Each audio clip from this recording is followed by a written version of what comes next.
Hello, my old crumpets, it's me, Michael Burhan, that British person who loves to talk about games and stuff. Yes, I'm here today as we look out of our British exit from the European Union. And why not celebrate that with me as I review a game from the creator of Mega Man, Mr. Kenji Inafune.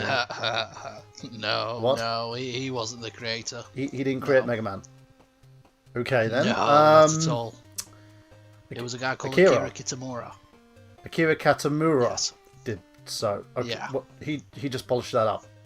Okay. He did indeed. So this is a new project developed by Kenji Inafune, which has been dubbed the successor to the Mega Man franchise.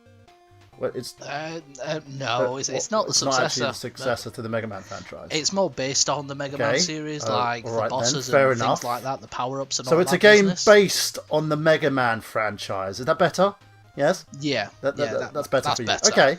So the game is published by Deep Silver in the UK and also in the United States, and it was backed by fans via Kickstarter. It was delayed not once, not twice, but a total of 4 times, with internal issues, SJW turmoil, and also fan backlash. Now with the game's final release, which I only managed to receive my copy on Friday 24th of June due to the fact that PSN had a set date to update their store, which delayed my review on this title until recently. So as we forego the kind of usual review and fun in games in a sense, and you've seen most people talk about the fact how this is a $4 million budget title, I'm going to forgo that. I'm going to take away any of my personal feelings from this game and basically review it as the AAA title that it was supposed to be. Okay, not a AAA title, it's a budget title. So, yeah. So sadly, the game doesn't really offer much. Now, from the get-go, the voice acting is really, odd. I think the word to say would be odd. With gaming experience reminding me a little of the retro classics that this game is supposed to be based on.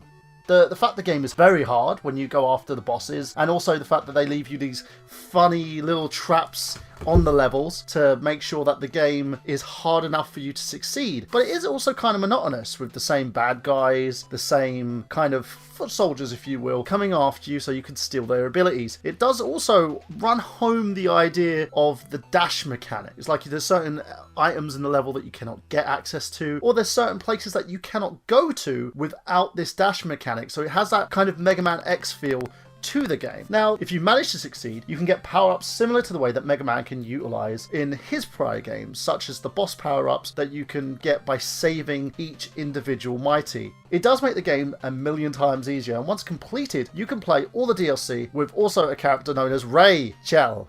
Fuck, that girl is scary.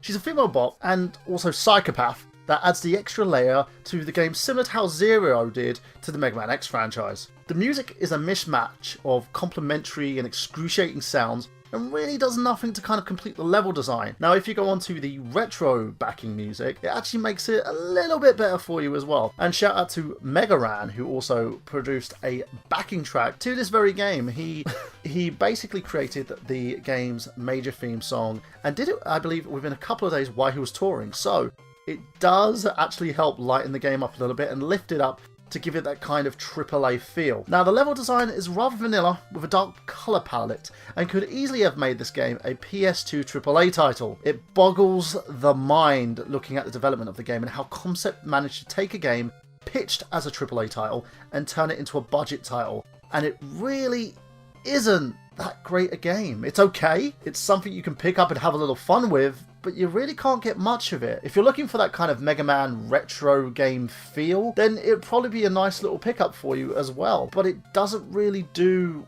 what it was supposed to do, what the Kickstarter said it was going to do. There's a couple of Beck DLC, including Golden Beck and the Retro Beck DLC, which has been delayed due to additional problems. And the Golden Beck is really just a palette swap. You just have ugly textures, frame rate issues if you have the Wii U version of the game, which is practically unplayable, and it leaves a lot for these backers to kind of complain about. If you want to go and purchase this game, I suggest the best version of this game to purchase would be the PlayStation 4 version, and the reason being is you don't just get a physical copy of this game, you get a downloadable PlayStation 4 copy, a downloadable PlayStation 3 copy, and as soon as it's released, because it's been delayed yet again, the Vita copy of this game, and you also get the additional DLC that is packed in with that copy. You may have to purchase a little bit here and there, but it's okay. To anybody else that wants to purchase this game and wants to actually dip their kind of ink in the well, so to speak, my advice to you is to get the game once the price has gone down. Currently on DLC, you can get it for $15.99 at the PlayStation Store, £17 if you buy it on consoles such as the Wii U, and you can also get it for £20, the box completed edition of the game, minus the Raid DLC. So it gives you a lot to play with, and it's one of those games that you can easily pick up and put down whenever you feel like it. Now, let's hit the elephant in the room here, because we really need to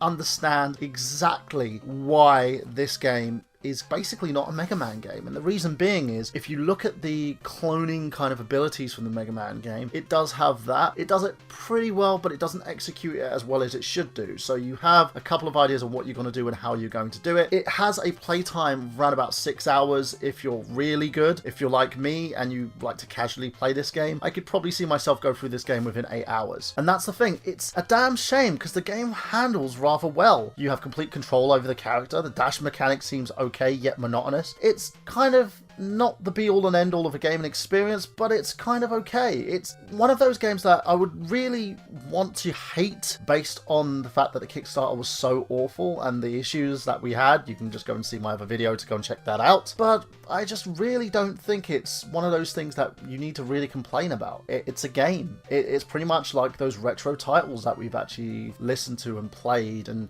watched when someone does a little stream of them. It's good. It's enjoyable. It's rather hard for those who really want to get through it, but it doesn't really do much else. It's basically a bad clone of the Mega Man games, if you think about it, including the mechanics, including the way that the game has been laid out. It is a bad clone because there are other clones out there of the Mega Man titles, games that you could call successors that you could get for absolutely free. Kenji Inafune has really stretched himself thin with this game because he didn't really know what he was going for or how he was going to implement it. He had an idea, but either didn't have the right people in mind to actually do it, or really develop the game based on a smaller budget, so there was a lot more that needed to be done that wasn't. As Concept's first foray into the Mega Man like franchise, I really hope that they learn a lesson from this game, and if Deep Silver does decide to distribute and release the second Mighty No. 9 game, if that's ever going to come out after this, I would suggest that they take a look at this game, take a look at the various mistakes that they've made, and actually think about how they would like to progress. I would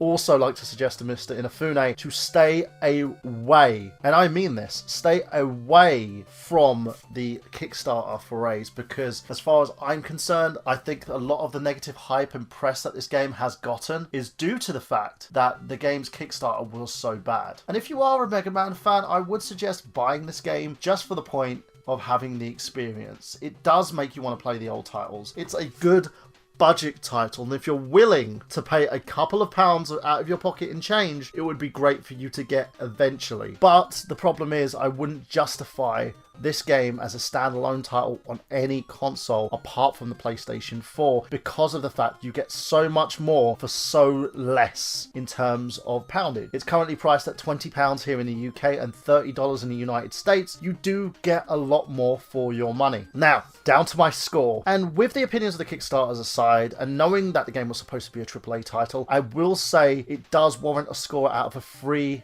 out of 5. As I said, it's a good budget title, and it does stand on its own despite the bugs, dodgy frame rate, and lack of story. And as I have suggested, the PS4 version is the best in terms of this game alone because it gives you so much more. Now, let's sit back for 4 hours and look at my name in the credits. I can't wait to see this. I knew that Mr. Inafune was going to put me in there.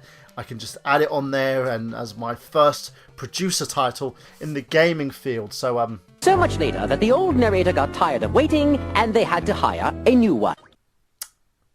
Okay. Where's my name? Where the hell is my name? Generous backer. Fuck!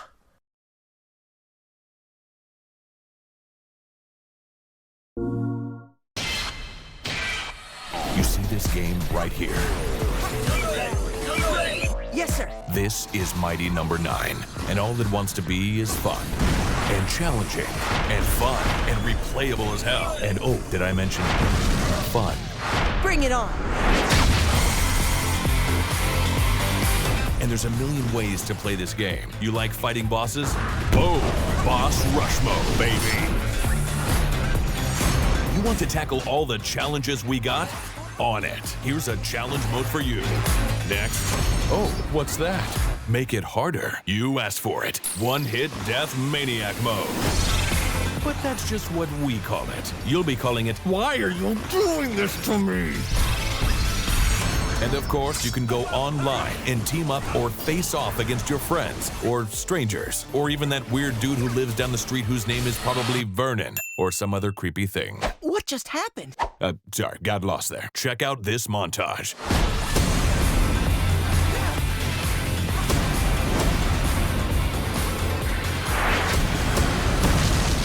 And this is all just the beginning. So what are you waiting for? Mighty number 9. Available February 9th. Bring it.